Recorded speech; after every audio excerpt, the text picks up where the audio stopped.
कफील ड्रामे की अगली किस्त तो बहुत ही इंटरेस्टिंग होने वाली है। सुबुक ने दिल जीत लिया, क्या कमाल का लिखा है। उमेरा ने एक बार फिर से पुरानी दकियानूसी सोच को ख़त्म करके ये बताने की कोशिश की है कि जेन जी इतने भी बेवकूफ़ और लापरवाह जनरेशन नहीं है। इन्हें भी परवाह है अपने वालिदैन की, इनकी खुशियों की। इन्हीं पुरानी दकियानूसी सोचों को ख़त्म करने का हुनर भी आता है। जो जवाब इसने अपनी नानों को दिया था, क्या कमाल का था कि अब इस ख़ानदान में कोई लड़की जुल्म बर्दाश्त नहीं करेगी, क्योंकि इसके सामने मेरी माँ की मिसाल होगी। इधर ज़ेबा कोशिश कर रही है कि सुबुक को दनीन के लिए राज़ी कर सके, और इधर सुबुक अपनी माँ की खुशियाँ वापस लाने की कोशिश कर रहा है। पहले वो अपने बाप के पास इन्हें खर्चा देने के लिए जाता है। बाप तो अपनी जिम्मेदारी सारी ज़िंदगी पूरी ना कर सका, लेकिन बेटा इतनी सी उम्र में अपने बाप की जिम्मेदारी उठा रहा है।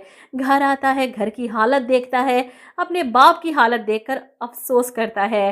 तरस आता है इसे इस शख्स पर जिसकी सोच अभी भी नहीं बदली। सुबह को देखते ही वो तंजिया कहता है, आ गया मेरा तमाशा देखने, लिखवा लो मुझसे, तुम्हारी माँ एक दिन रोती हुई सड़कों पर भटकेगी, सारा गुरूर ख़त्म हो जाएगा इसका और इसके फर्मा बरदार बेटे का। इसे अभी भी इतनी खुशफहमी है कि इसे छोड़कर ज़ेबा की ज़िंदगी बर्बाद हो जाएगी।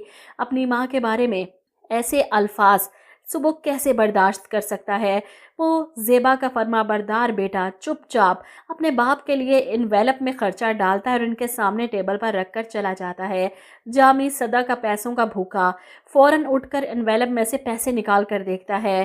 पूरे घर की जिम्मेदारी उठाने वाला सुबुक यहाँ अपने बाप की भी जिम्मेदारी उठा रखी है, लेकिन बाप को फिर भी शर्म नहीं आएगी।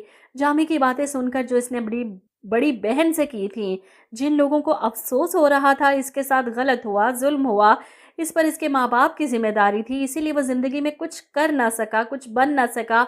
आज इसकी बद्दुआएं सुनकर शायद समझ आ गई होगी कि मर्द की ये किस्म कभी सुधर नहीं सकती।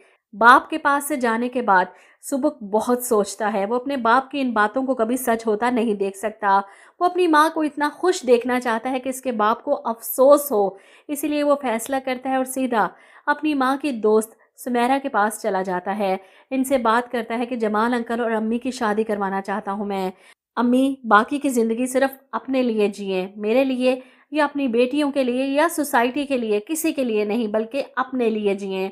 सुबह की बात सुनकर सुमेरा खुश तो बहुत है, लेकिन वो जानती है कि ज़ेबा नहीं मानेगी। ऐसे में सुबुक इनसे कहता है कि मैं मनाऊंगा अपनी माँ को, मैं उनकी सारी जिम्मेदारियाँ उठा सकता हूँ, उनकी कफ़ालत कर सकता हूँ, इनके लिए कुछ भी कर सकता हूँ, लेकिन जो प्यार, जो सपोर्ट और जो रंग एक पार्टनर इनकी ज़िंदगी में भर सकता है वो मैं नहीं कर सकता। मेरा दिल यही है कि अब अम्मी को इनका कफ़ील मिल जाए। बहुत कर ली इसकी माँ ने सारी ज़िंदगी मेहनतें बच्चों को पालने के लिए, इनको पढ़ाने के लिए, इनकी शादियों के लिए, सारी ज़िंदगी मेहनत ही तो की है, और अब वो चाहता है कि इसकी माँ की कफ़ालत करने वाला भी कोई हो। वो अपनी माँ को यूँ अकेले ज़िंदगी गुजारते नहीं देख सकता। अपनी बहनों से बात करेगा, इन्हें समझाएगा, सबसे पहले जवेरिया से बात करेगा और जवेरिया का इसका पूरा साथ देगी। वो छोटी बहनों से बात करने की जिम्मेदारी खुद उठाएगी, इन्हें अपने घर में बुलाएगी इनसे बात करने के लिए, और सुबुक घर आकर अपनी माँ को अपने पास बिठाता है ताकि इनसे बात कर सके, क्योंकि वो जानता था कि बेटियों के सामने माँ ये सब नहीं सुन सकती।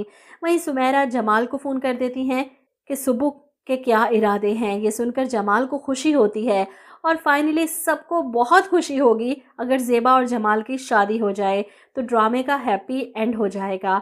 आप लोग क्या कहते हैं इस बारे में, कमेंट करके ज़रूर बताइएगा।